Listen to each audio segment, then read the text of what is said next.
could step into Knopfler's shoes, but play your own lines over that legendary end jam from Sultans of Swing. Today, I'm going to show you exactly how to do that. Let's check it out. I'm Neil from the Pentatonic Way, and I love showing people how to jam over backing tracks using the pentatonic scales, multiple pentatonic scales, and that's really what the magic is. So let me show you how to jam over this track from Sultans of Swing. The backing track is from the end jam, and it's basically three chords. D minor, jumps down to B flat major, and up to C major, right? So you can think of that as the 1 minor, then the flat 6 major, and the flat 7 major. And he does it with this sort of rhythm. Sultan's a swing, so it kind of swings, right? So it's...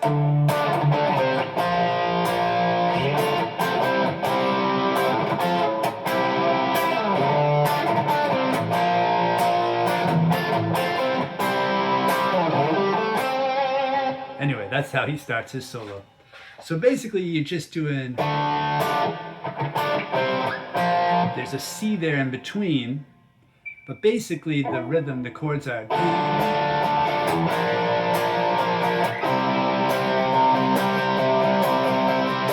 so that's how we're going to focus on it. We're not going to worry about hitting that C there, or when he goes, which is really like D minor to C, you know, or up here. That's the same thing, like that D minor to C. You're really in C, but he's using this sort of like, almost like, I don't know if it's gospel effect or whatever. They do it on piano a lot, where you kind of move up a chord and then back down. So we're just going to focus on 1 bar of D minor, 1 bar of B flat major, and then 2 bars of C major, right? Now, the place you might think of first to play D minor, would using a pentatonic, where would that be for you? You might have said, because I can't hear you, D minor at the 10th fret, right? So that's your D note, and you can use that first shape. All right?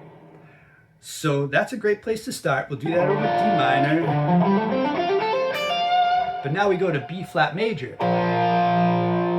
So what pentatonic can we use over that? And we want to stay in the same area, right? So we're going to use B flat major pentatonic, but which shape is it going to be? Well, I happen to know, because I've been doing this a while, that it would be the 4th shape right there, because your B flat is there and it's also there, right? So you play the 4th shape of the pentatonic starting at the 10th fret, and you get 10, 13, 10, 13, 10, 12, 10, 12, 11, 13, 10, 13. So you have this move, instead of being here for the D minor, it's going to be here. And similarly, instead of this in the D minor, now you have this note in the B flat. So those are the notes we're really going to target when we're creating our licks and stuff, to sound like we're flowing with the chords rather than just playing above them. That might be, you know, your original, or your typical, just your original inclination. Where do I get these words? I try to use them to make me sound more philodendron, but yeah, like, you might want to just play here and play D minor pentatonic over the whole thing, and that would work. But if you want to sound really locked into the chords, you're going to target those notes. And we're going to do the same thing with C too. So if we're going to play C major pentatonic, where would we play that there? Well, I'll tell you, it's going to be the 3rd shape of the pentatonic scale, also starting on the 10th fret, right? So it's nice. They all start on the 10th fret. So in this case, you get 10, 12, 10, 12, 10, 12, 9, 12, 10, 13, and then 10, 12.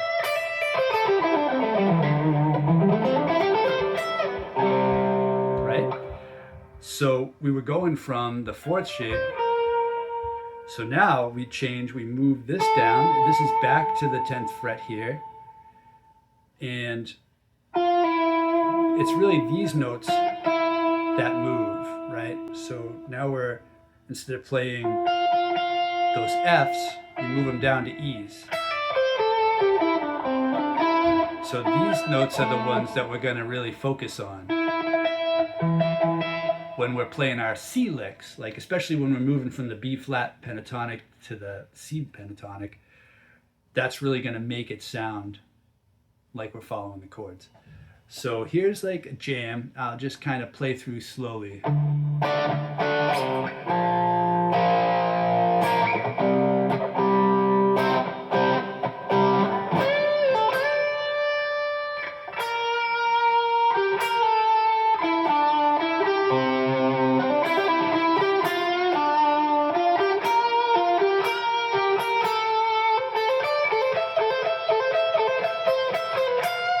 Here, right there, it went from the C to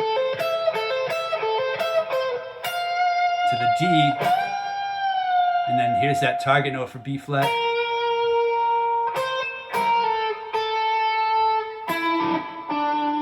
And that's where it went back to C, and then C here, that's your note. Back to D.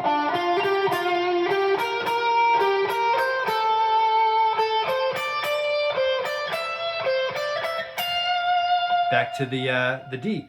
So right there I was on C.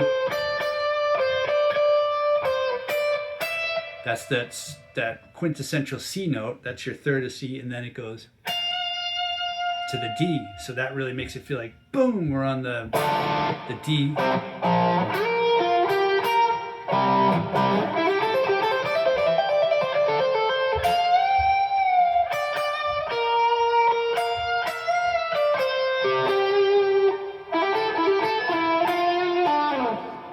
Right? So that's the idea, and he even does it in his licks, right? So there's this iconic lick that he plays where it's like, that's right out of the D minor pentatonic, and then it goes to B flat major, and he raises that note up just like we do, and he goes, and then instead of staying in the third shape, he just moves that fourth shape up right to there. Same thing.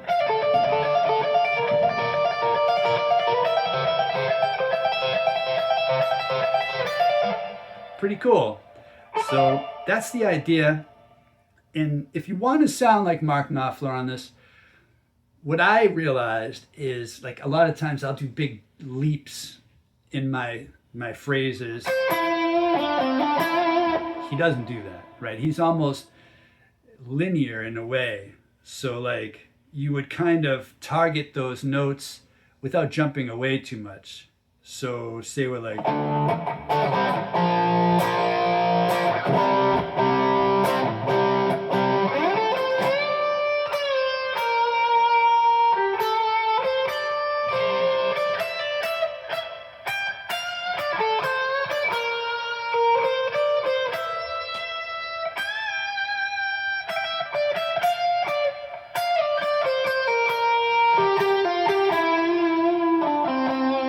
so you almost want to make sure you're next to one of the target notes before it comes in, you know, like, and you can either just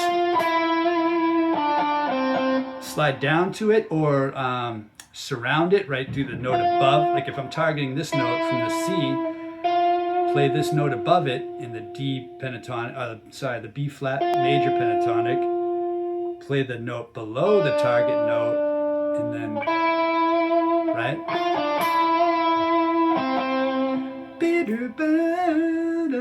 You know, so they call that surrounding the target note, or I call it that anyway. So yeah, there's another way to do it. So say you're in D minor and you come in.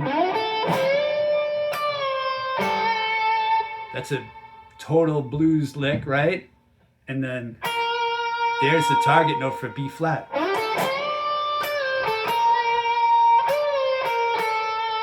Maybe that simple phrase kind of captures all the target notes. It's not too flashy, fits right in with the style. So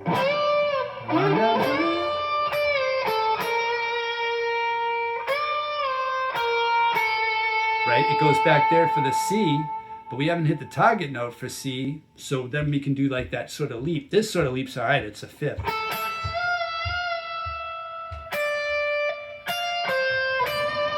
Something like that.